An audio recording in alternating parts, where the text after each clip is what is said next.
کہ آپ جو اپنے کو مومن کہتے ہیں، ایمان والا کہتے ہیں، یا جو آپ ایمان لائے الحمدللہ ایمان پر ہیں، تو اس کا مقصد کیا ہے؟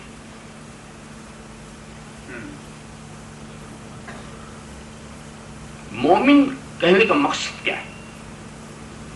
مومن بن کے رہنے کا مقصد کیا ہے؟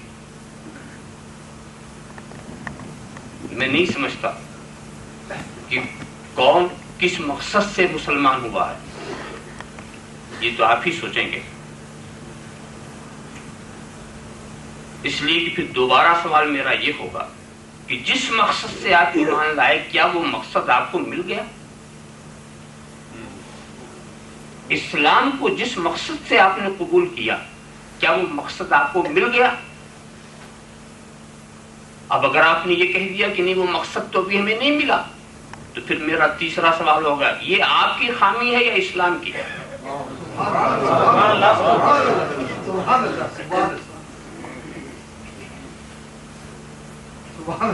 مگر پہلے متعین تو ہو جائے مقصد کیا۔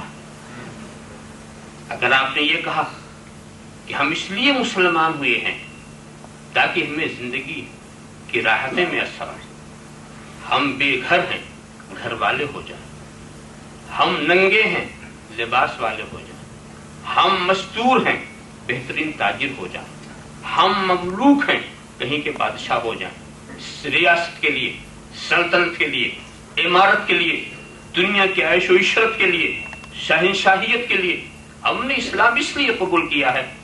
اگر آپ یہ کہیں گے دولت کے لیے، منصب و جاہ کے لیے، تو ہم نے کہا آپ نے بڑی غلطی کی، بڑی غلطی کی۔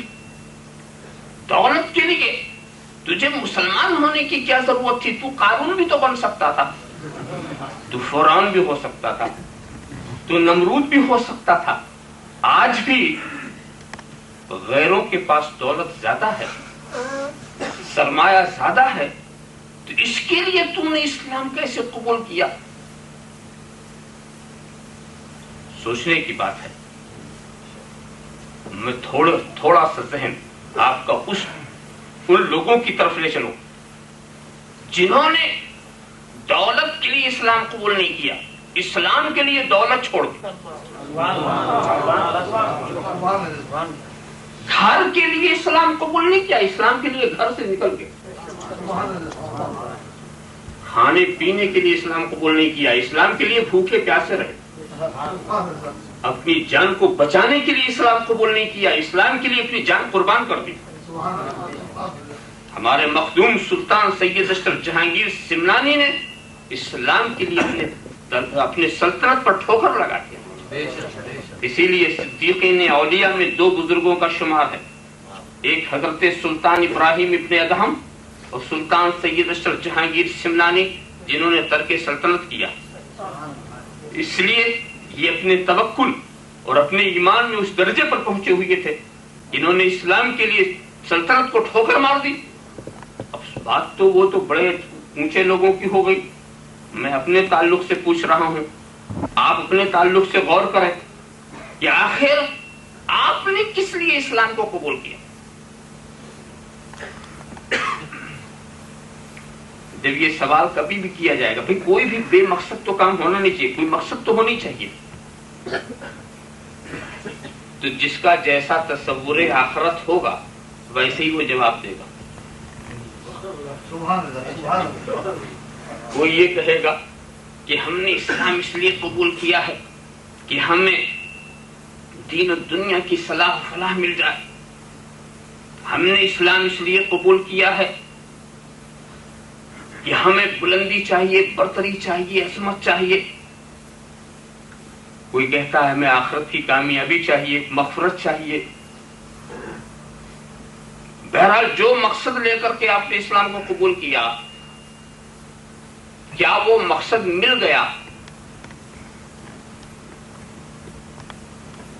میں ایک تلخ حقیقت کی طرف ایک اشارہ کر کے گزرنا چاہتا ہوں جو ایک سچائی کے ساتھ لپٹی ہوئی ہے۔ سچائی کیا ہے کہ اس وقت دنیا میں کلمہ پڑھنے والوں کی جتنی تعداد ہے اتنی تعداد کبھی نہیں تھی. اس وقت دنیا میں کلمہ پڑھنے والوں کے پاس جتنی حکومتیں ہیں اتنی حکومت کبھی نہیں تھی. اس وقت کلمہ پڑھنے والوں کے پاس جتنی دولت ہے اتنی دولت بھی کبھی نہیں تھی. یہ تو حقیقت ہے، یہ تو سچائی ہے. مگر اس سچائی کے ساتھ جو تلخ حقیقت نپٹی وہ یہ ہے کہ اس وقت دنیا میں کلمہ پڑھنے والے جتنا ذلیل ہیں اتنا ذلیل بھی کبھی نہیں تھے.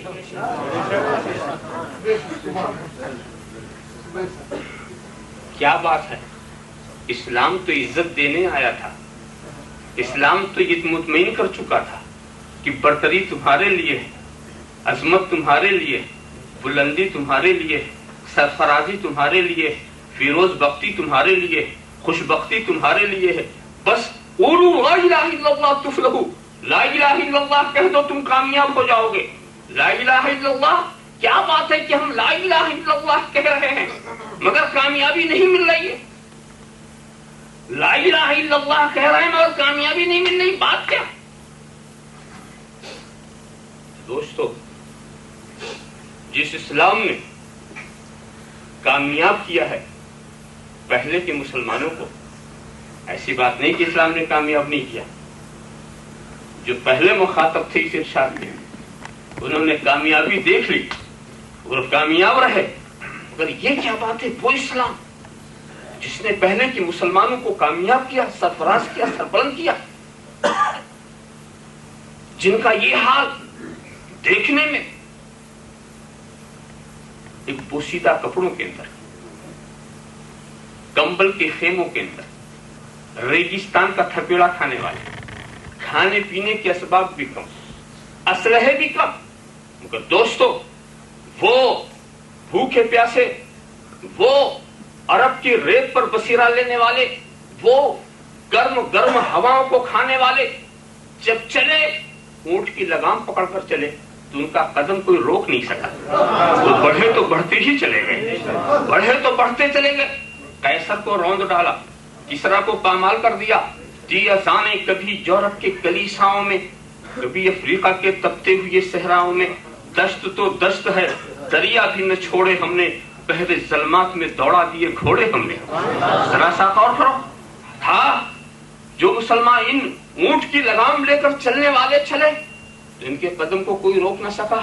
اور آج ہم ایئر کنڈیشن کاروں میں چلتے ہیں، آج بھی امپالا میں چلتے ہیں، آج قیمتی گاڑیوں میں ہم چلتے ہیں، اپنے سرحد کو کراس نہیں کر پا رہے ہیں، اپنے سرحد کو کراس نہیں کر پا رہے ہیں. تو وہ چلنے والے کون تھے اور آج کے چلنے والوں میں کیا کمی آ گئی؟ ان چلنے والوں میں کیا بات تھی کہ چلے تو ان کا کوئی قدم نہ روک سکا، اور آج کے چلنے والے رسوائی اور ذلت کے سوا انہیں کچھ نہیں مل رہا. ذرا سا سوچو، ایک چھوٹا سا اسرائیل سارے عرب ممالک نہیں بلکہ سارے عالم اسلام کے لیے درد سر بن گیا ہے. آخر معاملہ کیا تھا؟ سوچو، غور کرو. جب ہم خیموں کے اندر تھے تو قیصر و کسرا اپنے محل میں کانپ رہا تھا، اور آج ہم محلوں کے اندر خود ہی کانپ رہے ہیں. بڑے بڑے ایوانوں کے اندر، بڑی مضبوط بلڈنگوں کے اندر ہم کانپ رہے ہیں.